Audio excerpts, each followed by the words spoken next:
சென்னை பழைய வண்ணாரப்பேட்டை பகுதியில் சாக்கடை குழியின் மேல் மூடியில் 1.5 வயது பெண் குழந்தையின் கால் சிக்கிக்கொண்ட நிலையில் அப்பகுதி இளைஞர்கள் குழந்தையை பத்திரமாக மீட்டுள்ளனர்.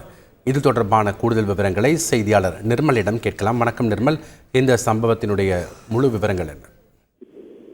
வணக்கம். வடசென்னை பழைய வண்ணாரப்பேட்டை தட்டான்குளம் தெரு பகுதியைச் சேர்ந்த 1.5 வயது பெண் குழந்தை ஒன்று வீட்டின் முன்பு விளையாடி கொண்டிருந்தது.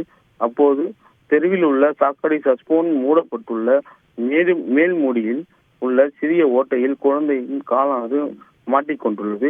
மாட்டிக்கொண்ட குழந்தை அழுது கொண்டிருந்த நிலையில் இதை பார்த்த அப்பகுதியில் இருந்த இளைஞர்கள் சிலர் குழந்தையின் காலினை குழந்தையை வளைக்காமல் பொறுமையாக வெளியே எடுத்துள்ளனர். இந்த பகுதியில் இருந்த இளைஞர்கள் துரிதமாக செயலால் குழந்தையின் எந்த ஒரு அசம்பாவிதமும் இல்லாமல் மீட்டனர். இதன் பிறகு அந்த சஸ்போன் துறையை அங்கிருந்த இளைஞர்கள் அருகில் இருந்த செங்கல்களை வைத்து அடைத்தனர். இது போன்ற வீதிகளில் தெருக்களில் போடப்பட்டுள்ள சாக்கடை மூடிகள் சரியான முறையில் போட வேண்டும் என்று அப்பகுதியில் உள்ள மக்கள் கோரிக்கை வைத்துள்ளனர். நன்றி நிர்மல், உங்களுடைய தகவல்களுக்கு. செய்திகளை உடனுக்குடன் தெரிந்து கொள்ள உடனே சப்ஸ்கிரைப் பண்ணுங்க.